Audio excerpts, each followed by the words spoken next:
할렐루야, 대단히 감사합니다. 우리 옆에 있는 분들과 옆에 있는 분들은 늘 똑같으니까 앞뒤에 있는 분들과 한번 인사하십시다. 할렐루야, 할렐루야. 가까이 있는 분들은 손을 좀 잡아주세요. 할렐루야. 얼마나 좋습니까? 저희 어머님이 처음 캐나다에서 다니시던 교회에서 그때는 권사님 하면 연세가 많으신 할머니들을 연상했습니다. 아무나 권사님이 될 수가 없었고, 권사님들은 특별히 금요일 밤에 철야 기도를 하셨습니다. 기도를 많이 하는 그 중에는 기도원을 운영하는 권사님까지 포함이 되어 있었습니다. 그 중에 한 분이 저희 어머님 말씀이 그 권사님과 악수를 하면 마음이 편해진다고 하셨어요. 그 권사님이 제가 대학생이었을 때 저희 어머님을 교회에서 만나시면 내가 영준이를 위해서 기도하면 이렇게 큰 성경책을 이 손에 잡고 있는 게 보인다고 이런 말씀을 하곤 하셨는데, 저희 어머님은 그런 말을 들으실 때마다 싫어하셨어요. 싫어하지요. 목사가 된다는 말을 육신의 마음으로 좋아할 부모는 별로 없어요. 정말로 성령 충만할 때를 제외하고는 우리 집에도 다른 집에처럼 판사가 되고 의사가 되고 그러길 원하지. 어느 부모가 어느 누구도 우리 집 애가 신대원에 들어갔습니다 라고 자랑하는 애미는 없고, 어디 스카이에 붙었다 그런 건 자랑하지만 우리 애가 40일 금식을 시작했어요 그런 거 자랑하는 애미는 세상에 눈을 씻고 봐도 없어요. 그건 자랑할 일이 아니에요. 그걸 자랑할 시간이 있으면 애미가 같이 금식을 해주든가, 그건 인간적으로 자랑할 만한 일이 아니고, 어느 누구도 그런 얘기를 들었을 때 어머 복도 많아 이렇게 말하는 사람 없습니다. 참 고생문이 열렸네 이런 마음으로 쳐다보지. 만일 누가 우리 딸이 신랑감을 만났는데 그 신랑감이 월드뱅크에서 일한다 그러면 사람들이 복도 많아요 그러지만, 우리 딸이 목사와 결혼하게 됐다 그러면 사람들이 약간 안 됐다는 식의 얼굴로 쳐다봅니다. 고생문이 훤하게 열렸다는 식으로. 예수 믿는 사람도 그러니 안 믿는 사람은 오죽하겠습니까? 예수 믿는 사람도 그런데 안 믿는 사람은 저 사람이 획가닥했나. 이게 제 중학교 친구 한 명이 수십 년 동안 연락이 끊어졌다가 인터넷에 도움을 받아서 저와 연락이 됐어요. 그런데 이 친구가 제 이름을 인터넷에 검색을 해보니까 의외로 많은 동영상이 제 이름으로 뜨는 것입니다. 놀라서 자빠지는 줄 알았대. 아니 이 친구가 목사가 돼가지고 인터넷에 나타난. 그래서 첫 생각이 목사가 잘 나가는 직업인가 보다. 왜냐하면 내가 기억하는 중학교 다니던 내가 기억하는 김형준이는 이럴 애가 아닌데 이런 애가 목사가 된 걸 보니까 이게 잘 나가는 직업인가 보다 이렇게 생각을 했다는. 그동안에 어떤 변화가 일어났는지를 전혀 모르니까 당연히 그렇게 생각할 수밖에 없는 것입니다. 그 중간에 그러니까 제가 이 인터넷의 도움으로 수십 년 동안 연락이 끊어졌던 과거의 친구들이나 학우들을 인터넷으로 다시 접하게 되면서 가끔 실망하는 것은 30년, 40년의 시간이 지났는데도 불구하고 별로 변한 게 없는 것처럼 보일 때, 그럴 때는 낙심합니다. 물론 본인을 만나보고 중심을 보지 않으면 어떻게 알겠습니까? 겉으로 나타나는 것만으로는 알 수가 없죠. 그럼에도 뭔가 겉으로 드러나는 그의 삶의 방식, 그의 직업, 그가 추구하는 삶의 방식, 그가 노는 물, 그가 몸을 담고 있는 직장, 또 그런 것을 보면서 뭔가 어떤 삶을 살고 있을지를 추측을 할 게 아닙니까? 여러분은 그렇게 하지 않습니까? 오랫동안 연락이 끊어졌던 사람을 접하게 될 때 그의 직장, 그가 노는 물, 또 속한 단체, 활동사항, 이런 것을 종합해서 이 사람이 지금 어떤 삶을 살고 어떤 가치를 추구하고 있을지를 추측할 수가 있지요.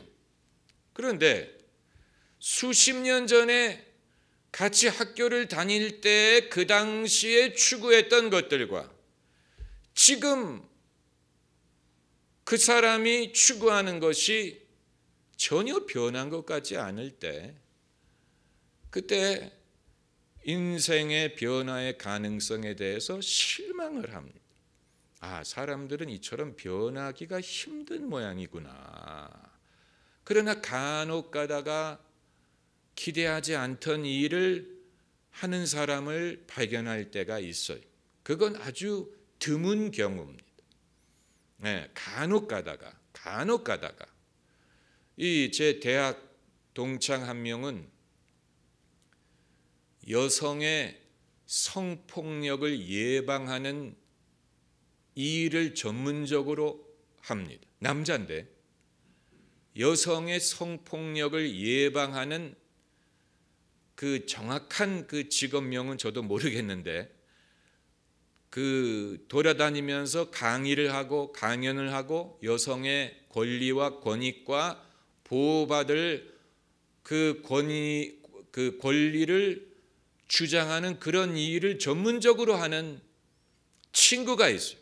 그 친구는 비록 그리스도인이 아니지만 제가 존경합니다. 왜냐하면 아무나 할 수 있는 일이 아니기 때문에. 그건 정말 그걸 본인이 믿지 않으면 할 수 없는 일을 하고 있기 때문에 존경합니다. 그게 돈을 많이 버는 직업도 아니고 또 무슨 명망을 누릴 수 있는 그런 것도 아니지만 본인이 그것을 믿기 때문에 그 일을 그냥 직업으로 하는 게 아니고 사명으로 하는 것을 느낄 수가 있습니다. 왜냐하면 본인이 정말 피곤할 텐데 여기저기를 다니면서 호텔에 묵으면서 강의를 하고 그리고 거기에서 보람을 찾는 것을 볼 때 이건 여기에 대한 사명감을 본인이 갖고 있지 않다면 결코 할 수 없는 일을 하고 있는 것입니다. 그러나 그런 사람들은 많지 않아요. 그러므로 그런 걸 볼 때 좀 낙심이 됩니다. 인간의 변화의 가능성, 사회 변화의 가능성, 사람들이 10대, 20대 초반에 가졌던 가치관이 평생을 지배하는 것인가? 그럼 그 이후에 새로운 것을 배울 가능성이 그렇게 전무하다는 말일까? 그리고 세상의 가치관, 세상의 이 영광, 부귀, 명예 이런 것이 그렇게 강력해서 일평생 그 사람이 한눈 팔지 않고 그것을 쫓아갈 수 있는지. 여러분 한눈이라도 팔면 모르는데 한눈 팔지 않고 세상의 영광을 쫓는 사람들이 있어요. 한눈을 안 팔아요. 돈을 버는 일에 있어서 한눈을 안 팔아요. 그걸 일평생 독실한 마음으로 쫓아가는 것을 보면 참 대단하다.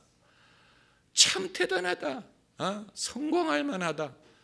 그러나 씁쓸한 것이 있지요. 사람이 좀 도중에 취미로라도 인생에 다른 뭐 할 것이 있는가를 좀 테스트라도 해보면 좋을 텐데, 일편단심으로 한 가지만을 쫓아가는 사람들이 있습니다. 우리나라에도 많아요. 정치인들이 수십 년의 그 바닥에 있는 것을 보면 도대체 저 양반은 몇십 년 전에도 그때부터 신문에 이름이 오르락내리는데 아직까지 오르락내리락 피곤하지도 않은가 봐요. 정치권에 있는 분들 보면 대통령보다도 오래 가고요. 대통령은 5년, 4년인가요? 5년인가? 5년이면 끝이, 임기가 끝이. 그런데 국회의원들은 몇십 년을 해먹어요. 그러면서도 계속 해먹으려고.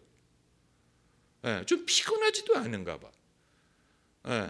그런 분들에게 저는 만날 기회가 있으면 좀 그만하라고 말하고 싶어요.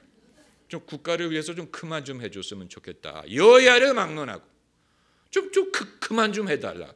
젊은이들이 좀 들어가도록 해달라. 어떻게 당신은 몇십 년 동안 그 해먹고 피곤하지도 않냐고. 죽지도 않고 또 와요. 각설이가 따로 없어요. 죽지도 않고 또 와. 조금 들어가는 것 같다 또 나와. 정치인의 그 생존력 대단합니다. 그리고 본인들 이외에는 국가를 사랑하는 사람이 없는 것처럼 합니다.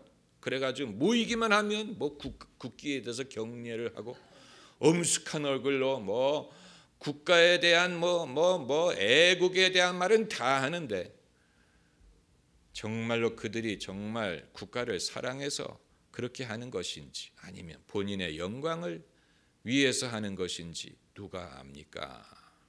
그렇죠? 참 성경 말씀 고린도전서 1장 10절에서 17절까지 우리 함께 읽겠습니다. 형제들아, 내가 우리 주 예수 그리스도의 이름으로 너희를 권하노니 다 같은 말을 하고 너희 가운데 분쟁이 없이 같은 마음과 같은 뜻으로 온전히 합하라. 내 형제들아, 근로의 지편으로서 너희에게 대한 말이 내게 들리니 곧 너희 가운데 분쟁이 있다는 것이라. 이는 다름 아니라 너희가 각각 이르되 나는 바울에게, 나는 아볼로에게, 나는 게바에게, 나는 그리스도에게 속한 자라 하는 것이니 그리스도께서 어찌 나뉘었느뇨?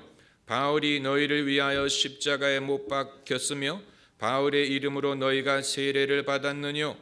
그리스도와 가이오 외에는 너희 중 아무에게도 내가 세례를 주지 아니한 것을 감사하노니 이는 아무도 나의 이름으로 세례를 받았다 말하지 못하게 하려 함이라. 내가 또한 스데바나 집 사람에게 세례를 주었고 그리스도께서 나를 보내심은 세례를 주려 하려 하심이 아니요 오직 복음을 전케 하려 하심이니 말의 지혜로 하지 아니함은 그리스도의 십자가가 헛되지 않게 하려 함이라. 아멘. 고린도의 성도들이 나눠져 있다는 것은 사도 바울이 보기에는 분쟁이요 또 육신을 따라 행하는 것으로 보였습니다. 그렇기 때문에 고린도 전서에서 사도 바울은 여러 번에 걸쳐서 그들을 꾸짖습니다. 오늘 이 본문뿐만이 아니고 3장에 가서도 똑같은 이유로 그들을 꾸짖는 것을 볼 수 있습니다. 그런데 그 당시에 사도 바울이 미처 깨닫지 못했는지는 모르지만 성도들이 본문에서 말하는 것처럼 나는 아볼로에게 속하고 나는 바울에게 속하고 나는 게바에게 속하고라고 말할 수 있었다는 것은 성도들에게 선택의 여지가 있었다는 것을 보여주는 것인데, 비록 그것이 바울이 보기에는 성도들이 육신을 따라 행하고 분쟁이 있는 것으로 보였겠지만, 성도들에게 선택의 여지가 있다는 것은 교회가 경쟁력을 갖고 있고, 그것이 결국은 기독교가 경쟁력을 유지할 수 있는 비결이었다는 사실이, 오늘 제가 여기에 대해서 말씀을 드리는 것입니다. 대한민국 개신교에 대해서 사람들이 못마땅하게 생각하는 것 중에 하나가 교회가 난립했다는 것입니다. 동네마다 개신교회가 많아요. 한 동네뿐만이 아니고 한 블록 안에 여러 교회가 있고, 그래서 교회들이 경쟁적으로 성도들을 확보하기 위하여 경쟁적인 방법으로 전도를 합니다. 이것이 불신자들 보기에 뿐만이 아니고 우리가 보기에도 보기에 흉하고, 왜 저렇게까지 할 필요가 있을까, 보기에 좋지 않아요. 그리고 목회자의 입장에서는 교회 간의 경쟁이 있다는 것이 얼마나 스트레스가 되고 마음이 편하지 않은지 모릅니다. 결국 주님의 일을 위하여 동역자요 형제여야 되는 타교의 목사님들이 경쟁자, 라이벌, 나의 교인을 빼앗아갈 수 있는 경쟁자라고 생각을 할 때 그것은 마음의 시험이 될 수가 있고, 그리고 주님이 교회를 감독하신다고 믿을 때 주님이 감독하는 일을 잘 못하고 계시나, 주님이 어떻게 교회를 감독을 하시고 다스리시길래 이처럼 교회가 난립을 하고 교회가 경쟁을 하고 이렇게 될 수가 있나, 그런 질문을 가질 수 있습니다. 그러나 선교학적인 차원에서 봤을 때 이것이 하나님의 섭리와 지혜를 쫓은 것입니다. 한국의 개신교는 이처럼 경쟁을 해야 되기 때문에 교회가 시대의 요구를 따라갈 수가 있고 성도들의 변화에 적응할 수가 있고, 그리고 교회가 경쟁력을 갖출 수가 있었던 것입니다. 우리가 보기에는 이것이 육신적인 것이고 분쟁을 장려하고 교회 간의 경쟁을 조장하는 것이 전혀 못마땅하게 여겨질 수 있지만, 선교학적인 차원에서는 이렇게 했기 때문에 한국의 개신교가 부흥할 수가 있었던 것이고, 주님의 관점에서는 성도들이 어느 교회를 출석하느냐 하는 것은 주님에게는 중요한 게 아니에요. 어느 교회든 출석은 하는 것을 주님은 중요하게 보시고, 그렇게라도 해서 이 시대에 복음이 여러 사람들에게 전해질 수 있다면 그것은 복음의 진보가 되는 것입니다. 우리가 타국가와 비교하기 전까지는 이것이 왜 경쟁력인지를 깨달을 수가 없습니다. 유럽의 교회가 쇠퇴하게 된 여러 가지 이유가 있지만 그 중에 하나는 유럽의 교회는 경쟁을 하지 않았어요. 그러다 보니까 교회가 매력을 잃어도 그것을 바꿀 방법이 없었고, 한 번 사람이 교회를 떠나가게 되면 영원히 떠나갈 수밖에 없게 된 것입니다. 다른 방법으로 다른 교회라도 올 수 있는 길이 없는 거예요.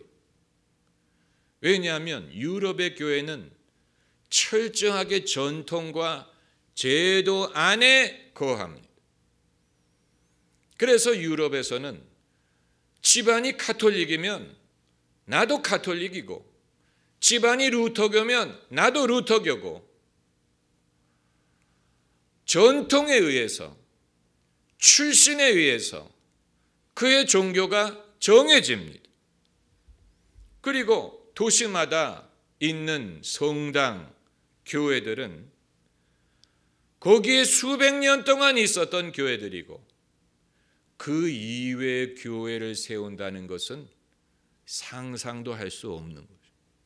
우리나라처럼 한 블록에 교회가 여러 개 들어오고, 교회가 어떤 교회는 문을 닫고 어떤 교회는 새로 문을 열고, 이런 식으로 교회끼리, 심지어 같은 교단에 있는 교회끼리 경쟁을 하는 것을 유럽에서는 상상을 할 수 없어요.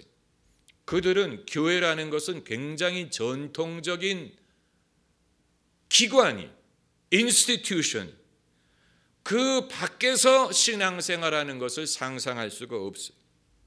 그런데 문제는 이 포스트 모던 시대의 사람들은 더 이상 전통을 따라서 신앙을 유지하려고 하지 않는다는 것입니다. 그것이 문제입니다. 그래서 부모님의 신앙을 자동적으로 승계하려고 하지 않아요. 부모님이 믿음이 있었기 때문에 나도 당연히 믿음이 있어야 된다고 생각하지 않아요. 그렇기 때문에 매 각 세대를 그 시대에 전도하지 못하면 그들을 잃어버립니다. 아무리 부모의 세대가 믿음이 있었더라도 다음 세대를 그 세대대로 마음을 얻지 못하면 그들은 교회를 떠나갈 수밖에 없는데 이미 떠나갔어요. 그리고 유럽의 교계는 선택의 폭을 제공하지 못했어요. 선택의 폭을 주지 않았어요. 한 동네의 교회는 하나뿐이, 만일 그 교회를 떠나가게 되면 평생 교회를 떠나가게 되는 문제가 발생을 하는 것입니다. 반대로 대한민국에서는 그렇지가 않아요. 교회 선택의 폭이 많습니다. 그렇기 때문에 교회들이 경쟁에서 살아남기 위하여 서로 치열하게 경쟁하는 것이 교회에 독이 되지 않고 득이 된 거예요. 교회가 부흥하는 모든 나라는 그렇습니다. 미국이 그렇고, 캐나다가 그렇고, 라틴 아메리카가 그렇습니다. 아프리카가 그렇습니다. 제가 캐나다에 살 때도 보면 캐나다 도심지에 있는 성당들은 텅텅 비어가는데, 부흥하는 교회들은 교회에 현대적인 건물을 짓고 버스를 동원해서 성도들을 실어 나르든가, 아니면 도심지에 창고를 빌려가지고 교회를 개척해서 젊은 사람들, 이민자들, 여러 종류의 사람들을 끌어모으는 교회, 그런 교회들은 부흥을 하고 성장을 해요. 반대로 도심지에 있는 무슨 캐나다 연합교회라든가 무슨 성공의 교회라든가 이런 역사가 깊은 대부분의 교회들은 텅텅 비어요. 제도권 안에 있는 교회들은 다 쇠락했는데, 제도권에 예속되지 않고 성령의 인도를 따를 수 있는 교회들은 부흥을 하더라 하는 것입니다. 이 교회가 부흥하는 나라의 특징은 누구든지 교회를 세울 수 있는 나라입니다. 굳이 전통적인 교회가 아니라도 이 소위 스토어 프런트라고 길거리에 이 매점, 매점이 들어갈 만한 뭐 세븐일레븐이라든가 뭐 CU라든가 이런 매장이 들어갈 만한 공간을 빌려 가지고 예배를 드리는 교회, 창고를 임대해서 창고를 개조해서 예배를 드리는 교회들은 부흥을 합니다. 제가 아직도 기억하는 것은 캐나다에서 고등학교 다닐 때 버스를 타고 다운타운에 있는 교회를 갈 때 주일 오전에 길거리에 쥐 한 마리 안 보여요. 사람들이 아직 안 일어났으니까. 그런데 유일하게 길거리에서 마주치는 사람들은 오순절 교회를 가는 흑인들이었어요. 흑인 여성들, 제가 아직도 기억하는 것은 흑인 여성들이 모자를 쓰고 이 선데이 클로즈 옷을 입고 어떤 이들은 탬보린을 들고 교회를 가는 걸 봤어요. 주일 오전에 길거리에서 마주치는 사람들은 그런 사람들 뿐이. 그게 시사하는 면이 있죠. 백인 중산층이 걸어서 교회를 갈 리는 없고, 그러니까 길에서 주일 오전에 누구를 마주치느냐 하는 것은 그 사회의 영적인 상태를 보여주는 것입니다. 우리나라는 주일 오전에 길에 차가 많아요. 그건 다행스러운 일입니다. 할렐루야. 이 9시에는 좀 적고 11시를 전후해서 차들이 제일 많은 것 같아. 주일 오전에 이동하는 사람들이 있다는 것은 교회가 살아있다는 증거예요. 반대로 주일 오전에 쥐새끼 한 마리 안 보인다. 그건 그 나라의 교회가 죽었다는 얘기입니다. 뭐 다른 것으로 판단할 필요 없습니다. 주일 오전에 여러분이 어느 나라를 가시면 호텔 방에서 주일 오전에 창밖을 내다보면 됩니다. 움직이는 사람들이 있다면 교회 간다는 얘기. 아무도 안 움직이면 아무도 교회 가지 않는다는 얘기. 무서운 일이. 무서운 일이. 제가 파사디나에서 신학교를 다닐 때, 파사디나는 그 주변에 큰 교회들이 많았어요. 풀러 신학교의 교수님들 다수가 레이크 애버뉴 회중교회를 나갔는데, 그 동네에서 가장 큰 교회가 레이크 애버뉴 회중교회고, 그 다음 블락에 이 카버넌트 교회가 있고, 그리고 그것뿐만이 아니에요. 그 동네에 뭐 여러 부흥하는 교회들이 있습니다. 그런데 부흥하는 교회가 있는 동네는 주일 오전에 이동하는 인구가 많아요. 그리고 이동하는 인구가 만일 주로 머리가 희끗희끗한 노인들 뿐이라면 그건 문제가 있다는 얘기입니다. 젊은이들은 교회를 가지 않는다는 얘기. 그러나 파사디나는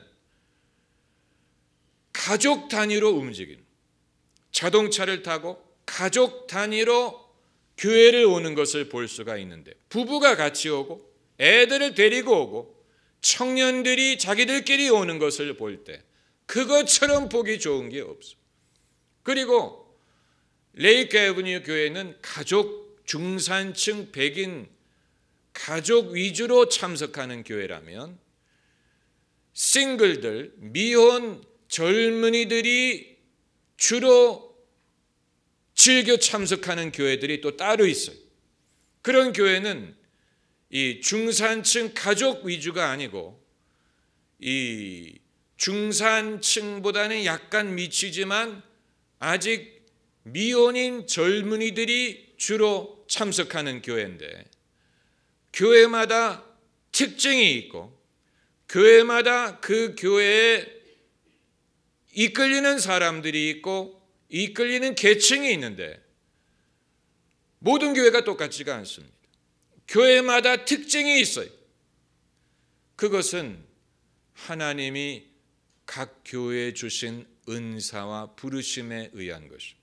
사람 마음대로 되는 게 아니, 사람 마음대로 되지 않아요.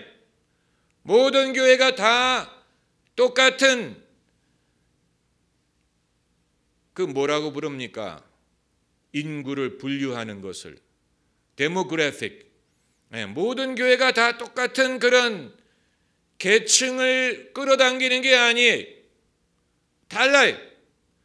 그들의 이 생활 수준이라든가 문화적인 수준이라든가 연령이라든가 이 기혼인가 미혼인가 이런 게 교회마다 달라요.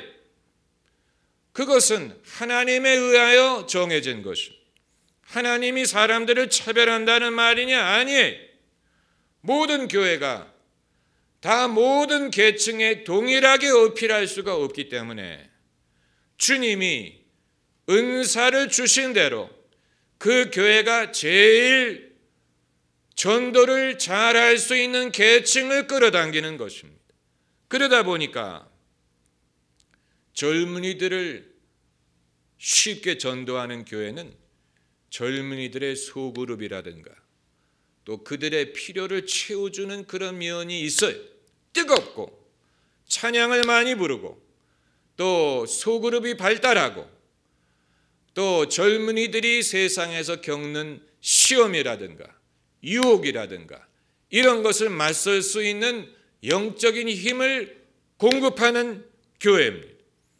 반대로 가족 단위로 사람들을 끌어들이는 교회는 더 점잖고 또 안정적이고 폭넓게 어느 한 곳에 치우치지 않고 이 사역을 할 수 있는 교회, 그런 교회에 가족 단위로 사람들이 모입니다. 여러분, 이 모든 것은 신학적인 것이라기보다는 사회학적인 면으로 봐야 이해할 수 있는 부분이 있습니다. 그렇기 때문에 선교학은 신학보다는 사회학적인 방법으로 연구를 합니다. 선교학이 신학교에 들어가 있지만 신학적인 차원에서 접근하는 게 아니고 사회학적인 차원에서 접근합니다. 왜냐하면 사람들이 교회를 오는 것, 사람들이 신앙을 갖는 성향, 경향 이런 것은 사회학적으로 이해해야 되는 것이기 때문이에요. 이 미국의 장로교 중에 미국의 장로교가 하도 종류가 많기 때문에 일반화해서 말할 수는 없지만 한때 제일 유명했던 장로교는 플로리다의 포트 로더데일에 있는 제임스 케네디 목사님이 목회하는 교회였습니다. 그 교회 설교 예배 실황이 TV를 통해 전국에 중계될 때도 많았습니다. 제가 전에 섬기던 교회에 있을 때 그때는 인터넷이 아직 발달하지 않았기 때문에 외국 교회, 미국 교회의 예배 실황을 보고 싶은 그런 마음이 간절했는데 볼 기회가 없었어요. 그런데 제가 주일 오전에 AFKN을 틀면 주일 오전에 예배 실황을 방영한다는 것을 알게 됐어요. 그래서 주일 오전에 이 비디오 리코더를 예약을 해서 오전 예배 실황을 녹화하게 했는데 그때 AFKN에서 방영해 준 교회가 바로 그 포트 로더데일에 있는 제임스 케네디 목사님의 교회였어요. 그런데 그 교회 예배 실황을 보면 교인들 중에 상당수가 머리가 희끗희끗한 분들이에요. 그러나 그걸 가지고 노인들만이 교회를 간다고 말할 수 없는 이유는 플로리다는 사람들이 은퇴하고 가서 사는 곳이기 때문입니다. 은퇴하면 플로리다에 가서 사는 사람들이 많아요.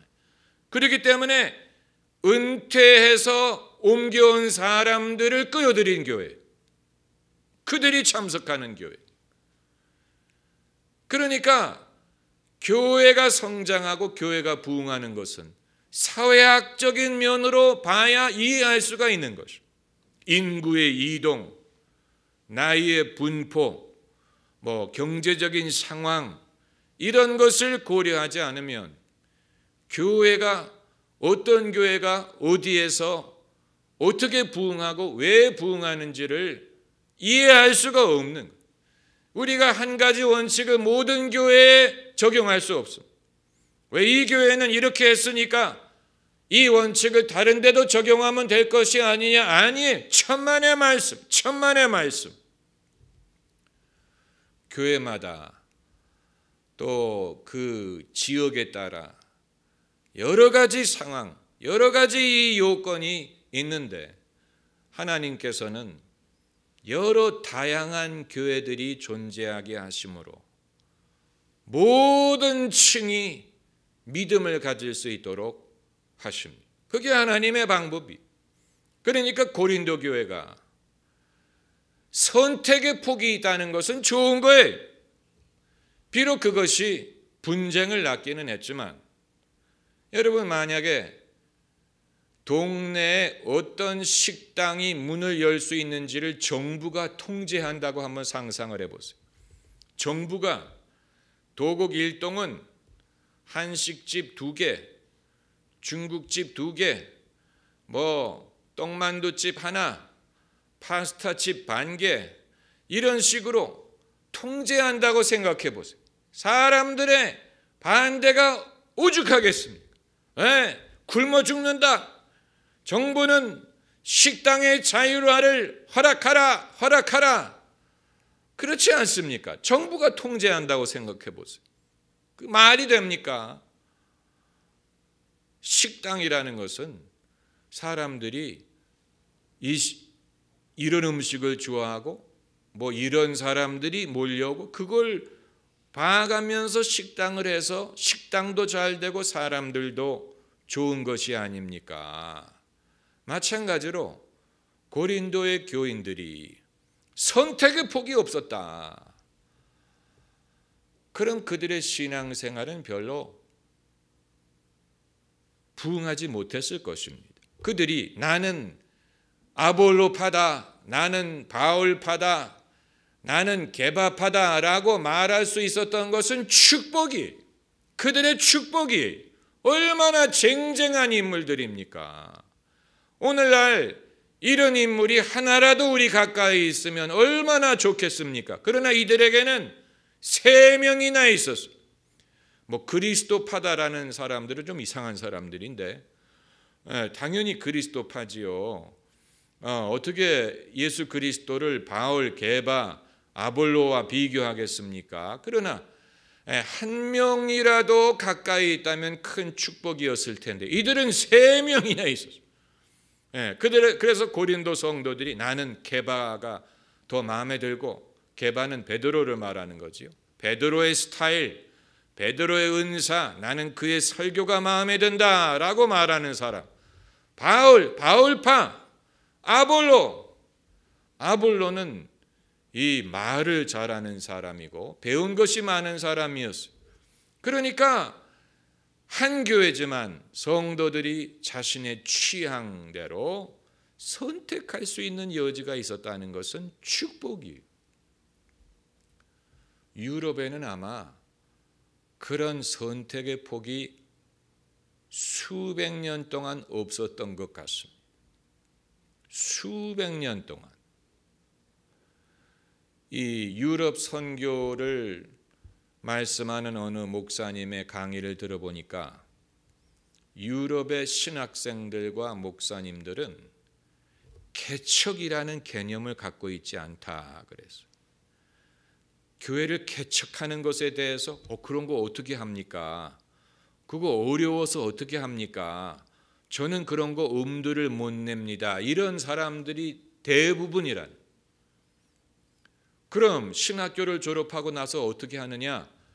교회가 청빙을 해주지 않으면 안 된다. 교회를 새로 어디에 세운다? 그것도 기존의 건물이 아니고 무슨 어디 창고를 빌려가지고 교회를 세우고 교인들이 아직 확보되지 않은 상황에서 모험심을 가지고 맨 땅에 헤딩하는 식으로 한다. 그들은 상상도 못한다는. 그러나 대한민국에서는 교회를 개척을 하고 개척을 하는 것이 가능하고 개척을 하려는 목사들이 많이 있고 모험을 하려고 한다는. 어떤 이들은 시장경제 원리를 교회에 적용하는 것이 아닙니까? 시장경제 원칙을 교회에 적용하자는 것입니까? 이런 반문을 하는 분들이 있을 수 있어요. 그런데 이것은 시장경제 원리를 따르는 게 아니고 성도들에게 선택의 여지를 줄 때 기독교가 부응한다는 말씀을 드리는 거죠. 선택의 여지. 목회는 하나님의 말씀과 성령으로 승부를 할 때 제일 부응합니다. 하나님의 말씀과 성령, 이 두 가지만 있으면 됩니다. 그것이 교회의 무기. 그런데 그게 아니고 제도를 의지하게 될 때 그건 교회는 죽는 건 시간 문제. 제도를 의지하는 것. 누가 제도를 의지한다는 말입니까? 많아요. 제도 의지하는 교회 많습니다. 말씀과 성령이 아닌 제도적으로 교회의 생명력을 유지하려는 교회 많아요. 우리 성경 구절 한 구절 찾아봅시다. 마가복음 9장 38절. 마가복음 9장 38절.